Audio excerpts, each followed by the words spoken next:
5 থেকে 6 বছর বিয়ে হওয়ার হচ্ছে, এখনো সংসারে যে কত কিছু জিনিস গুছিয়ে উঠতে পারিনি।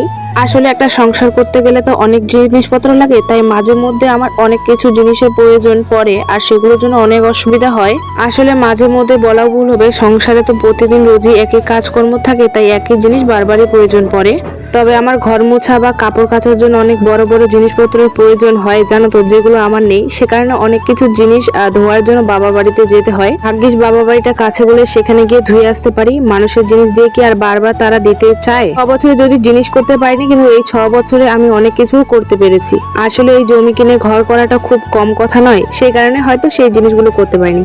এবার যেহেতু সেগুলো সম্পূর্ণ হয়েছে, এবার ভাবছি এগুলো আমাকে নিতে হবে। জানো তো, বাড়িতে ছোটখাটো অনুষ্ঠানের জন্য ভাবছি কিছু কিছু বড় বড় কড়াই, তারপর বড় বড় হাঁড়িগুলো নিয়ে রাখবো। আমি ভেবেছিলাম নেবো না, আগে যখন ঘর করব, সানসেট করব, তখনই নেবো। চোখে তোলে রাখতে না আমার ভালোই লাগতো না। তবে না, এখন মনে হয় যে নিজের জিনিস চোখে তোলে পড়ে থাক বা কি উঠানের মধ্যে পড়ে থাক, নিজের জিনিসে ব্যবহার করাটার মজা বা সেটার আনন্দটাই অন্যরকম থাকে। তাই ভাবছি এখন এক এক করে একটা করে জিনিস গুছিয়ে নেব।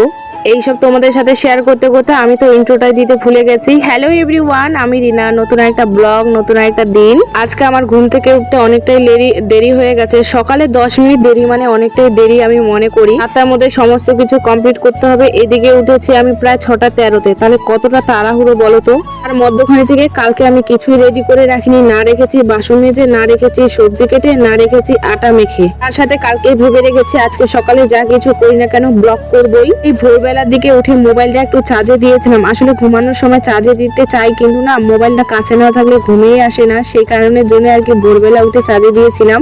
সকালবেলা উঠাই আগে সোজা চলে গেছিলাম আমি কলের পারে, কাপড় চেঞ্জ করে হাত মুখ ধুয়ে চলে গেছিলাম ঘরের বাসি, যেগুলো তোমাদের সাথে প্রথম ব্লগে শেয়ার করলাম। তাই উঠানটা ঝাড়ু দিতে দিতে আমার লেডি হয়ে গেছে। ওদিকে বাঁধাকপির ভাজাটা বসিয়ে দিয়ে তারপরে আমি উঠান ঝাড়ছি। আসলে না, রোজ দিন সকালবেলা রুটিনটা আমার একরকম থাকে না, যেরকম যেটা সময় আসে সেটাই করে ফেলি। তোমাদেরকে অনেক অনেক ভালোবাসা, কারণ আমার 1 লাখেরও উপরে ভিউজ হয়েছে ফেসবুকে। প্রথমে ভেবেছিলাম ইউটিউবের ব্লগগুলো যেন আমার ভাইরাল হয়, কিন্তু যাই হোক, ইউটিউব থেকে আমি না বরাবরই ব্যর্থ হয়ে যাই। তাই আমার মানে ওরকম করতে করতে 3টে চ্যানেল হয়ে গিয়েছিল। আর ফেসবুকে আমার 1 লাখেরও উপরে যখন ভিউজ চলে গেছে, তার তো মজাটাই অন্যরকম থাকে। ইউটিউবের জন্যই যদি আমার এই ব্লগগুলো করা, তবে এরকম কোয়ালিটি করা হচ্ছে আমার ফেসবুকের জন্য। দুটো প্ল্যাটফর্মে কাজ করছি, দুটোই কোয়ালিটি আলাদা থাকে, কিন্তু কিছু করার নেই। আমার ফোনটা অত দামি নয় তো, তাই আমাকে একবারে করতে হয়। স্টোর প্রচন্ড ফুল হয়ে থাকে, বাপরে বাপ। এদিকে যখন শুভ উঠে যায়, তখন তো আমার পিছনে আর একদমই টাইম থাকে না, যে তারপরে আর ক্যামেরা উপরে দিয়ে তাড়াহুড়ো করে কাজ করছিলাম। তাদেরও আজকে ঘুম থেকে উঠতে দেরি হয়ে গেছিল। আসলে তারা উঠার পরে ক্যামেরাটা অন করে রাখতেও পারি, কিন্তু তার বাবা তো ক্যামেরার সামনে আসতে চায় না, তাই আমাকে ক্যামেরাটা না অফ করে দিতে হয় তার বাবার সামনে।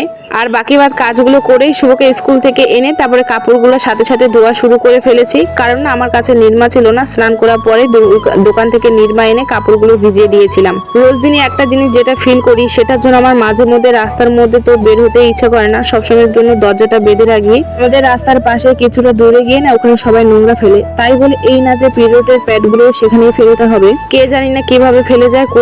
কুত্তাগুলো পুরো মারামারি করতে করতে আমার গেটের সামনে এনে ফেলে। বাচ্চাদের প্যাম্পাস গুলো ফেলতে ফেলতে এগুলো আর ফেলতে আমার একদমই ইচ্ছা করে না।